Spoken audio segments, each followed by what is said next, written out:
안녕하세요 여러분. 환영하고 축복합니다. 오늘은 22일차 홍해를 건너이라는 제목으로 하는 말씀 같이 나누겠습니다. 오늘의 범위는 출애굽기 14장에서 15장이 되겠습니다. 우리 기도하고 시작하겠습니다. 하나님 아버지 감사합니다. 우리의 구원의 하나님, 그 옛날에 모세와 이스라엘 백성만 구원하신 것이 아니라 오늘도 우리의 문제 가운데, 우리 상황 가운데서 우리를 구원하시며 우리와 함께 거하시며 교제 나누기를 원하시는 그 하나님이심을 고백합니다. 우리가 이 시간에도 모세의 출애굽 현장과 그리고 홍해를 건너는 사건에 대해서 보게 될 텐데, 성령 하나님, 그 옛날의 이야기가 아니라 지금 오늘 또 말씀하시는 하나님 우리의 삶 속에 지금 또 들어와서 말씀하고 싶어 하시는 그 하나님을 우리가 만나는 시간 되어지게 하여 주시옵소서. 예수님의 이름으로 기도드렸습니다. 아멘. 네. 우리 리딩 가이드 한번 보겠습니다. 이스라엘 백성이 드디어 홍해를 건넙니다. 두려워하는 백성들에게 모세는 두려워하지 말고 여호와의 구원을 보라고 합니다. 구원 이야기라고 했죠. 우리도 우리의 삶 속에서 하나님의 구원, 그러니까 우리가 구원받은 거, 예수 믿고 구원받은 거 그것만 이야기하는 것이 아니라 매일매일 우리의 삶 속에서 여호와의 구원을 보는 우리가 됐으면 좋겠습니다. 그 후에 모세와 미리암의 노래가 등장합니다. 좋으니까 막 노래가 나오겠죠. 모세와 아론뿐만 아니라 온 백성이 이제 노래를 하게 됩니다. 그때는 좋았죠. 그런데 이때까지면입니다. 그런데 이제 수르 광야를 들어가게 되는데 3일이 지나서 마라에 도착하게 됩니다. 여러분들 들어보셨죠? 예, 마라에서 쓴물을 먹고 또 원망하게 됩니다. 네, 그래서 여기 보시면 수르 광야를 지나 마라에 도착한 백성들은 쓴물 마라로 인해 모세를 원망합니다. 하지만 하나님은 쓴물을 달게 바꾸시며 치료하는 여호와임을 드러내십니다. 오늘도 치료하는 하나님이심을 고백합니다.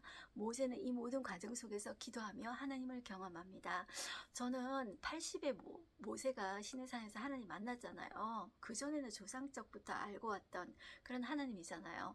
그러니까 모세도 엄밀히 말하면 지도자 위치에 섰지만 모세도 초신자가 아닐까 저는 그렇게 생각합니다. 그리고 이스라엘 백성도 마찬가지지 않나요? 그런데 같이 하나님을 경험하게 됩니다. 같이 그 열지양을 경험하게 되고 같이 여러분 열지양을 경험하고 같이 출애굽하지 않겠습니까? 그런데 그 모세는 정말 하나님을 믿어 나가는 과정에 있어서 정말 성숙해져 가요. 그런데 이스라엘 백성은 정말 원망투성이에요. 그래서 모세가 이스라엘 백성을 향해서 신명기 때 이렇게 말하는 것을 제가 봤거든요.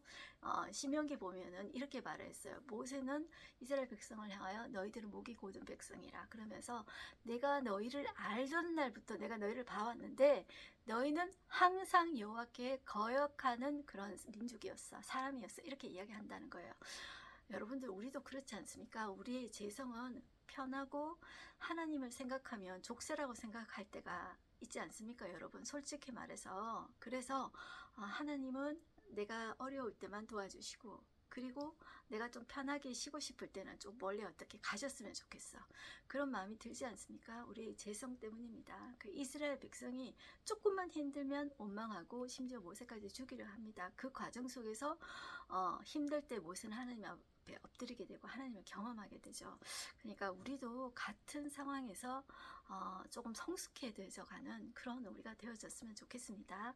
네, 우리 가이드맵을 보시면 우리 애굽 땅 라암셋에서부터 출발합니다. 국고성 짓던데 라암셋에서 출발해서 그 다음은 숫곳에 도착하고 그 다음에 에담입니다. 그리고 오늘은 여기 보시면 비하이롯 맞은편 바닷가에 이제 그 다음에 오게 되는데 여기가 바알스본 또 맞은편이다 이렇게 되어 있어요.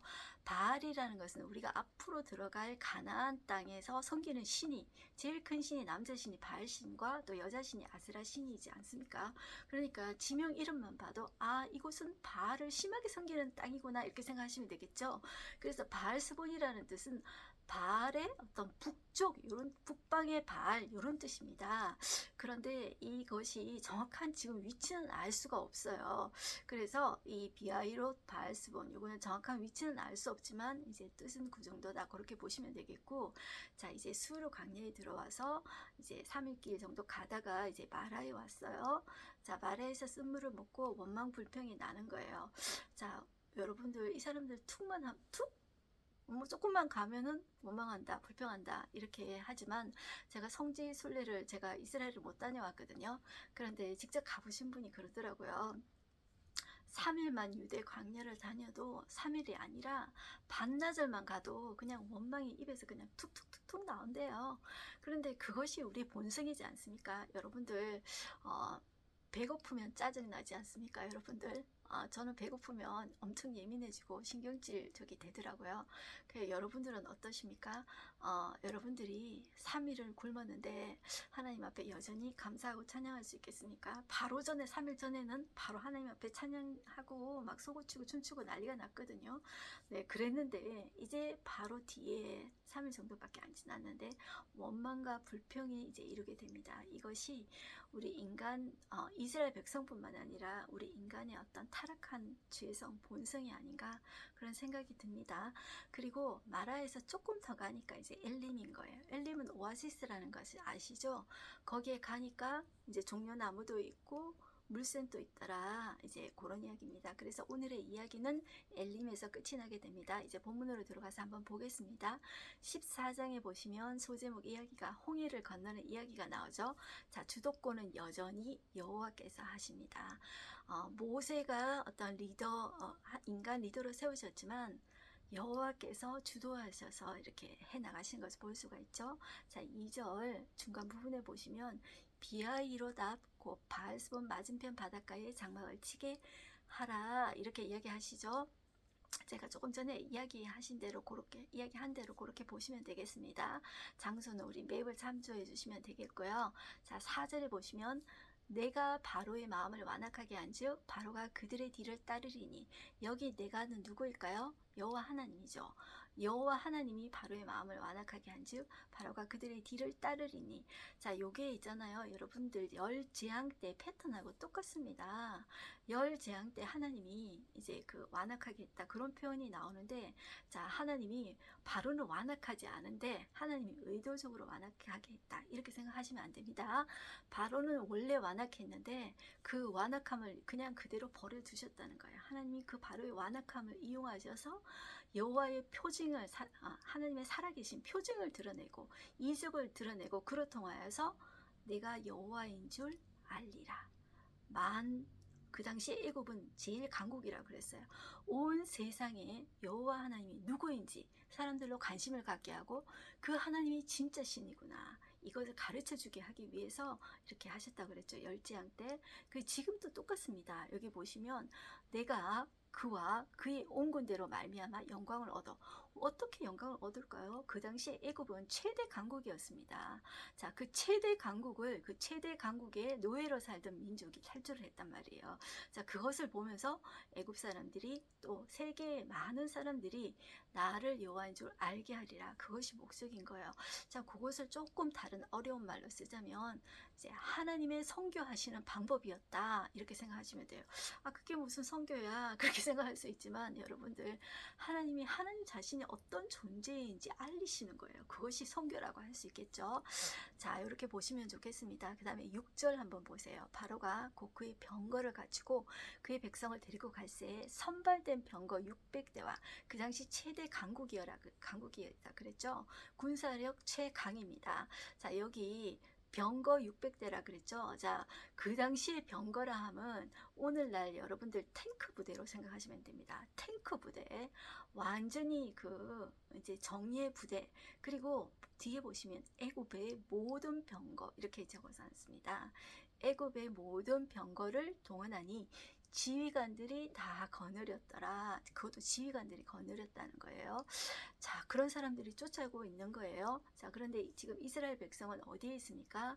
자, 9절 끝부분에 보시면 비하이롯 곁 해변 그들이 장막친데 미친 거예요. 그 애굽의 군대가. 10절 바로가 가까이 올 때 이스라엘 자손이 눈을 들어본 즉 애굽 사람들이 자기들 뒤에 이른지라 이스라엘 자손이 심히 두려워하여 여호와께 부르짖고 그들이 모세에게 이르되 또 불평 시작합니다. 열재앙을 통해 가지고 하나님이 살아계심 이들 경험하지 않았습니까? 조금만 문제가 있으면 또 불평인 거예요. 애굽에 매장지가 없어서 당신이 우리를 이끌어내어 이 광야에서 죽게 하느냐, 어찌하여 당신이 우리를 애굽에서 이끌어내어 우리에게 이같이 하느냐, 또 이러는 거예요. 자, 그 밑에 줄 보세요. 우리를 내버려 두라. 우리가 애굽 사람을 섬길 것이라 하지 아니하더냐. 애굽 사람을 섬기는 것이 광야에서 죽는 것보다 낫겠노라. 이렇게 불평을 하는 거예요. 자, 이 있잖아요. 그 하나님을 경험했는데도 불구하고 원망을 이제 입에 달고 사는 거예요. 여러분들 힘들고 어려울 때 제가 참 이제 감사하는 분을 봤어요. 제가 전에 나누었는데 저보다 한 2살 정도 많은 친구 사모님이에요. 그 남편 목사님이 이제 한 3년 전에 돌아가셨어요. 이제 암으로 돌아가셨는데 이제 항암 치료를 100번 정도 넘게 했어요.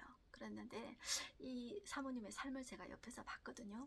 100번을 넘게 했는데도 사모님이 항상 목사님을 위해서, 목사님 저기 에너지가 고갈되지 않기 위해서 음식을 예쁘게, 색깔 음식을 막 예쁘게 해놓고, 그러면서 남편만 챙기는 것이 아니라 자기가 알고 있는 사람 반찬을 이렇게 섬겨요. 제가 언젠가 우리 성도들한테 그 사모님이 반찬에서 이렇게 하는 거를 카톡으로 보여드리는 거 있는데, 여러분들 그런 분들이 있어요. 하나님을 믿는데 내가 어려운 가운데서 오히려 그 어려움을 감사로 바꾸시는 분들이 있어요. 우리도 그럴 때 있잖아요. 여러분들 오히려 힘이 납니다.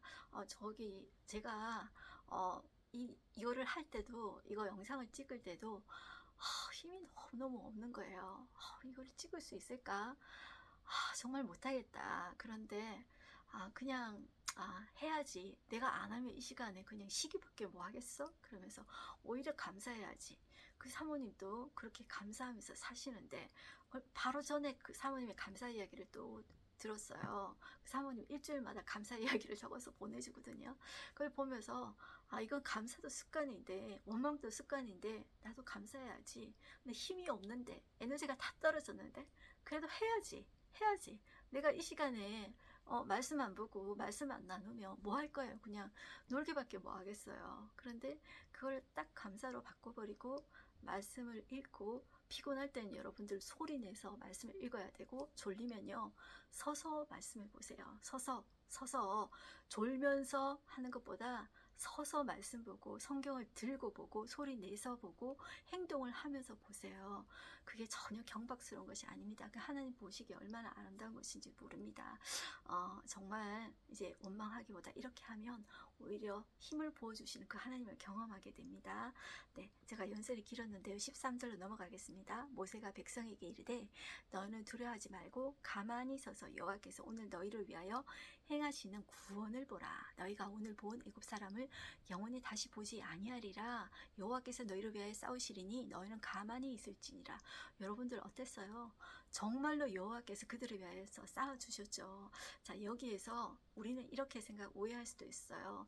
우리가 하나님께 구원받는 데는요, 우리가 구원받는데 우리가 할 일은 사실 없어요. 그런데 그것이 홍해를 건너는 이야기가 구원 이야기죠. 그때는 여호와께서 다 싸워주시고 여호와께서 다 해주시는 거예요. 그런데 구원받고 난 이후에도 우리는 아무것도 안 해야 되냐, 가만히 있기만 해야 되냐? 그렇지가 않거든요. 하나님께서 훈련하시고 단련하시거든요. 자, 그런데 무조건 가만히 있는 것이 아니에요. 그렇지만 구원받는데, 홍해를 건너고 출애굽하고 홍해를 건너는 과정은 구원의 과정이에요. 구원의 과정을 상징하는 거예요. 거기에서는 우리가 할 수 있는 것이 없는 거예요. 하나님께서 다 해주시는 거예요. 이렇게 보셔야 됩니다. 그 모든 것을 우리의 상황 속에서 나는 가만히 있어야지, 아무것도 안 해야지, 하나님이 어떻게 하시는지 봐야지, 자, 이렇게 생각하시면 안 되고요. 우리가 하나님의 음성에 귀를 기울이고 하나님께서 하실 일을 주목하면서 보면서 기도하지만 우리가 할 일도 최선을 다해야 됩니다. 네, 17절에 보시면 내가는 누구일까요? 하나님께서, 여호와께서 애굽 사람들의 마음을 완악하게 할 것인지. 똑같죠? 아까 그 나온 이야기하고 똑같습니다. 그들이 그 뒤를 따라 들어갈 것이라. 내가 바로와 그의 모든 군대와 그의 병거와 마병으로 말미암아 영광을 얻으리니. 자, 완악하게 하죠. 그것을 통해서 하나님의 표징과 기적을 더 많이 보이죠. 그로 말미암아 자, 모든 사람이 여호와를 알게 되는 거예요. 패턴이 같습니다. 자, 영광을 얻으리니 내가 바로와 그의 병과 마병으로 말미암아 영광을 얻을 때야 애굽 사람들이 나를 여호와인 줄 알리라 하시더니 자, 우리가 하나님을 알게 되는 것, 이 알게 되는 것은 제가 지난번에 말씀드렸지만 야다라는 표현을 쓴다 그랬죠. 이거는 단순히 머리로 지식적으로만 아는 것이 아니라 하나님을 경험해서 아는 것. 그러니까 이거는 결혼해서 살아보고 아는 거예요. 남자들은 결혼해서 살아보지 않으면 남자들을 알 수가 없습니다. 살아봐야 진짜 알 수 있죠. 그죠? 그것이 진짜 안다고 할 수 있는 거예요. 그러니 그것이 경험적으로 아는 지식이다라고 하는 거예요. 그러니까 하나님을 아는 것도 내가 그 하나님의 머리로 아는 것이 아니라 내 온몸으로 하나님을 경험하고 체험하는 그 알미 우리 안에 있어야 된다는 거예요. 자, 우리가 이제 그런 시간이 이제 이런 시간들인 거예요. 그러니까 우리가 그 하나님을 알아가면서 경험하면서 기도하면서 이제 나아가는 우리가 됐으면 좋겠습니다. 네, 22절에 보시면 이스라엘 자손이 바다 가운데를 육지로 걸어가고 하나님이 하신 거예요. 그래서 마른 땅이 되어져서 마른 땅을 건너듯이 건넜다는 거 아시죠? 자, 그래서 마른 땅을 건너가듯이 육지로 걸어가고 물은 그들의 좌우에 벽이 되어진 거예요. 자, 그 장면을 상상해 보세요. 그리고 23절 애굽 사람들과 바로의 말들, 병거들과 그 마병들이 다 그들의 뒤를 추격하여 바다 가운데로 들어오는지라 막 따라 들어오겠죠. 그 장면을 상상해 보세요. 자, 그런데 24절 새벽에 여호와께서 불과 구름 기둥 가운데서 애굽 군대를 보시고 애굽 군대를 어지럽게 하시며 그들의 병거 바퀴를 벗겨서 달리기가 어렵게 하시는 애굽 사람들이 이르되 이스라엘 앞에서 우리가 도망하자. 여호와가 그들을 위하여 싸워 애굽 사람들을 치는도다. 여호와께서 자, 이 사람들이 애굽 사람들도 여호와께서 이스라엘 백성을 위해서 싸우시는구나 알았다는 거죠. 저는 여기에서 또 뭐가 좋냐 하면요, 하나님이 새벽에 일을 하셨다는 거예요. 새벽에 야, 하나님은 정말로 우리 잘 알듯이 하나님은 졸지도 주무시지도 않는다 그랬잖아요. 정말로 이스라엘 백성들을 보호하시는데 정말 애국 사람들은 새벽에 하나님께서 이렇게 도와줄 줄 몰랐을 거예요. 그런데 하나님께서 이 새벽에도 이스라엘 백성을 이렇게 도와주시고 하셨다는 거예요. 그게 그냥 되게 감사가 돼요. 자, 26절에 여호와께서 모세에게 이르시되 내 손을 바다 위로 내밀어 이제 다시 물이 흐르게 하라 이렇게 하시겠죠. 자, 그러니까 바다의 힘이 회복되어서 다시 물이 이렇게 닥치는 거죠. 그런데 애굽 사람들은 반사적으로 이제 도망하려고 하겠죠. 그런데 여호와께서 그들을 다 엎으셨다 이런 표현들이 나옵니다. 자, 그리고 그 다음에 어디로 가시냐면 31절로 가십니다. 14장 31절 이스라엘이 여호와께서 애굽 사람들에게 행하신 그 큰 능력을 보았으므로 백성이 여호와를 경외하며 여호와와 그의 종 모세를 믿었더라. 너무 감사하죠. 땡큐 갓 그러면서 그죠? 하나님께 감사하는데 여러분들 이게 오래가면 얼마나 좋겠습니까? 그런데 얼마 오래 가지 못해요. 자, 15장에 오시면 이제 기쁘니가 노래를 하는 거예요. 모세의 노래가 나와요. 그런데 모세만 노래하는 것이 아니라 1절을 보시면 이때에 모세와 이스라엘 자손이 이 노래로 여호와께 노래하니 막 이렇게 노래할 뿐만 아니라 춤추고 막 악기 뒤에 미리암은 막 소고치고 막 춤추고 막 그러는 거예요. 기쁘니까 하는 노래인 거예요. 어느 한 사람의 어떤 노래만 아니라 우리가 이제 화음이 잘 되는 그 합창을 들을 때 얼마나 마음이 좋습니까? 이렇게 마음에 막 이렇게 힘이 불끈 솟잖아요. 우리 월드컵 때 오 필승 코리아 그리고 대한민국 짝짝짝짝짝 이렇게 할 때 여러분들 괜히 힘이 나지 않습니까? 마치 이제 그런 것과 같은 거예요. 그런 찬양을 들으셨을 때 하나님 너무 기뻐하셨을 것 같아요. 그게 쭉 갔으면 참 좋겠죠. 자, 2절을 보시면 우리 잘 아는 이제 찬양에도 이런 가사가 있어요. 2절 여호와는 나의 힘이시요 노래시며 나의 구원이시로다. 그는 나의 하나님이시니 내가 그를 찬송할 것이요 내 아버지의 하나님이시니 내가 그를 높이리로다. 자, 이 하나님은 이 구원의 하나님은 오늘날 또 나의 힘이고 나의 노래고 나의 구원이십니다. 여러분들 그때뿐만 역사하는 것이 아니라 지금도 내 삶에 역사하시고 나를 사랑하시고 교제하기를 원하시는 가장 선하신 그 하나님이십니다. 그리고 여호와는 용사시라 이렇게 이야기를 고백하고 있죠. 자, 여기 다 좋은 말입니다. 노래 다 좋은 말 나오겠죠. 자, 이렇게 좀 보시고요. 그 다음 페이지 넘기시면 19절에 미리암의 노래가 나옵니다. 네, 미리암은 저기 보시면 여러분들 20절에 아론의 누이 선지자 미리암을 선지자라고 이야기했어요. 손에 소고를 잡고 모든 여인도 그를 따라오며 소고를 잡고 춤을 췄다 그랬어요. 자, 미리암이 그들에게 화답하여 이르되 너희는 여호와를 찬송하라. 그는 높고 영화로우시며 말과 그 탄자를 바다에 던지셨음이로다 하였더라. 너무 기쁜 일이죠. 자, 그 다음에 나오는 소제목이 뭐냐면 단물로 변한 마라의 쓴물입니다. 자, 여기 22절에 모세가 홍해에서 이스라엘을 인도하며 그들이 나와서 어디로 들어갔대요? 수루 광야로 들어가서 거기서 사흘 길을 걸었는데 물을 얻지 못하고 마라에 이르렀다고 했어요. 그런데 그곳 물이 있어서 마시지 못하겠으므로 그곳 이름을 마라라고 하였다고 했죠.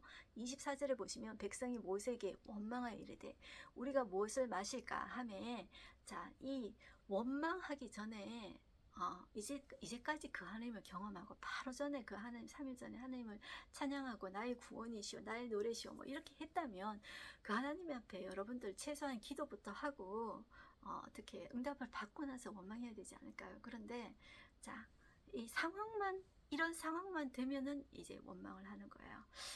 이런 모습에서 우리도 한번 우리 자신의 모습을 되돌이켜 봤으면 좋겠어요. 상황만 되면은 원망하는가? 나는 그 상황 속에서 기도로 바꾸고 있는가? 오히려 그 순간이 하나님을 경험할 수 있는 순간입니다. 이렇게 생각하면 그 순간이 구원의 순간이 되는 거예요. 예수님께서 보시면 신약에 오셔서 많은 기적을 행하실 때 어떤 풍부하고 우리의 상태가 좋을 때 기적을 행하신 것이 아니라 정말 아무것도 없을 때 정말 부족할 때 정말 하나님 밖에 하나님 밖에 정답을 찾을 수가 없을 때 그때 예수님께서 기적을 일으키시거든요. 그러니까 우리 이런 상황들은 하나님의 기적을 볼 수 있는 시간이기 때문에 오히려 우리가 이제 감사로 바꾸면 너무너무 좋겠어요. 자, 이것도 이제 훈련입니다. 네. 저와 여러분들이 이런 훈련을 잘 감당했으면 좋겠어요. 그래서 반사적으로 어려운 상황, 힘든 상황 가운데서 기도함으로 바꾸고 하나님, 이 순간이 하나님의 기적을 경험할 때인 줄 믿습니다. 하나님을 경험하게 해주십시오. 그렇게 기도하는 우리가 됐으면 좋겠습니다. 네, 우리 여러분들 마지막 페이지예요. 자, 제일 위쪽에 보시면 25절 끝부분에 법도와 그들을 위하여 법도와 윤리를 정하시고 그들을 시험하실세 이렇게 되어 있습니다. 그러니까 하나님이 법도와 윤리를 정하시고 여러분들 하나님의 법도, 윤례, 율법 그러면 여러분들 당장 어떤 마음이 듭니까? 그거 구약 시대 거지.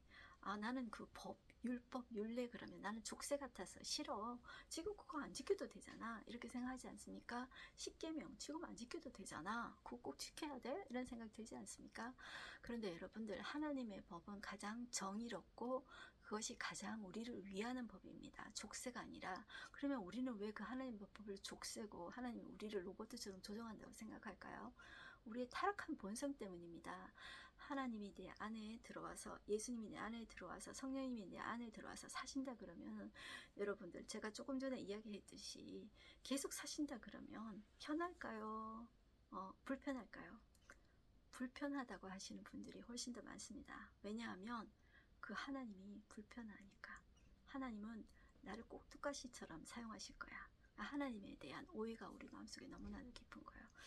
하나님은 우리를 사랑하시고 우리에게 가장 좋은 것을 주기를 원하시는 분이세요. 그분은 나를 나보다 더 사랑하시는 분이에요.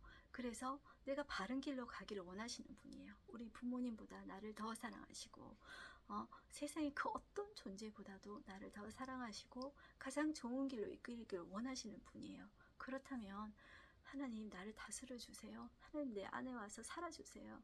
그것은 부담이 아니라 그게 행복의 시작인 거예요. 하나님이 다스리기 시작할 때. 자, 그러는데 그 율례와 법도 자체를 우리 인간이 싫어한단 말이에요. 자, 그 이스라엘 백성들도 똑같은 거예요. 그런데 하나님은 그것을 이제 정하시고 그런 마음을 시험하시는 분이시다. 이렇게 적혀져 있어요. 자, 이들이 이제 이러는 가운데서도 하나님은 이렇게 계명을 주시고 율법을 주시고 이렇게 이야기를 해요. 여러분들 26절에 이렇게 이야기했어요. 이렇게 이야기하십니다. 이르시되 너희가 너희 하나님 나 여호와의 말을 들어 순종하고 내가 보기에 의를 행하며 내 계명에 귀를 기울이며 내 모든 규례를 지키면 내가 애굽 사람에게 내린 모든 질병 중 하나도 너희에게 내리지 아니하리니 나는 너희를 치료하는 여호와임이라. 하나님이 계약하는 게 아니라 하나님은 우리를 치료하고 하나님은 우리를 사랑으로 가장 좋게 다스리기를 원하시는 분이세요. 하나님은 절대로 폭군이 아니십니다. 네, 그런데 조금 더 가니까 27절에 그들이 엘림에 이르니 거기 물샘 12가 종려나무 이름으로 70그루가 있는 거예요. 거기서 그들이 그 물 곁에 장막을 치니라 되어 있죠. 조금만 더 가면 오아시스인데 그걸 못 참고 우리는 이제 불평과 원망을 하는 거예요. 여러분들 오늘 보시면서 어떠셨습니까? 이 구원의 과정 중에 하나님이 하셨잖아요. 그런데 당장 그거 건널 때는, 홍해 건널 때는 아유 기뻐요. 그러다가 춤추고 막 그러다가 조금만 어려움 생기면 또 원망하게 되죠. 자, 여기서 우리는 이제 감사도 훈련이 필요하다, 그런 이야기를 우리가 나누었습니다. 오늘도 여러분들 삶 속에서 월요일 날이잖아요. 22일차 얼마나 힘든 일이 있을지도 모릅니다. 그러나 힘든 상황 가운데 우리의 액션은 감사로 바꾸자, 기도로 바꾸자입니다. 문제 속에서 하나님을 발견하자. 그것은 하나님의 기적을 경험할 수 있는 순간이다, 우리가 생각하고 오히려 감사로 바꾸는 우리가 되었으면 좋겠습니다. 네, 오늘 하루 한 절 말씀 보겠습니다. 이때 모세와 이스라엘 자손이 이 노래로 여호와께 노래하니 일렀으되 내가 여호와를 찬송하리니 그는 높고 영화로우시며 말과 그 탄자를 바다에 던지셨음이로다. 네, 인사이트 보겠습니다. 홍해를 건넌 사건은 구약에서 가장 극적인 장면이라 할 수 있습니다. 이 사건으로 이스라엘은 그토록 고대하던 해방에 이릅니다. 모세는 백성들과 함께 이 큰 구원을 이루신 하나님을 노래합니다. 홍해를 가르며 자기 백성을 구원하신 이스라엘의 하나님은 자기 백성을 위해 싸우시는 전사였습니다. 네, 하나님은 오늘도 우리를 위해서 싸워주시는 전사이십니다. 네, 우리가 그 하나님을 의지하면서 오늘도 승리하는 우리 됩시다. 네, 기도하겠습니다. 하나님 아버지 감사합니다. 우리의 구원의 하나님, 우리의 아버지, 우리의 사랑의 아버지 하나님이심을 고백합니다. 하나님, 그 옛날에 있던 그 기적뿐만 아니라 오늘날도 내 삶 속에 들어와서 역사하기를 원하시는 그 아버지 하나님, 그 구원의 하나님, 그 하나님은 우리에게 족쇄를 얽어매는 분이 아니라 우리를 사랑의 법으로 인도하기를 원하시며 우리가 하나님 닮아서 우리 안에 정의가 있기를 원하시는 분이십니다. 하나님의 법은 절대로 족쇄가 아니라 우리를 하나님 성품답게 만들어갑니다. 하나님, 우리가 우리 안에 우리의 최고의 가치라면 우리가 하나님 닮은 성품을 가진 자가 되는 것입니다. 우리가 하나님 닮아서 사랑할 줄 알고 어려운 가운데에서도 용기를 내어서 먼저 도전할 줄 알고 먼저 사랑할 줄 알고 먼저 용서를 할 줄 알고 먼저 불쌍히 여길 줄 아는 하나님의 성품을 가진 자가 되게 하여 주시옵소서. 어려운 상황을 원망과 불평하는 저희가 아니라 기도로 바꾸고 감사로 바꾸는 우리가 되게 하여 주시옵소서. 우리는 하나님의 자존심입니다. 우리는 아름다운 하나님의 자녀입니다. 그 정체성 잊지 말게 하여 주시옵시고 하나님, 모든 일에 기도와 감사로 간구로 아뢰는 우리 되게 해 주십시오. 감사드리며 예수님의 이름으로 기도드렸습니다. 아멘. 승리하십시오.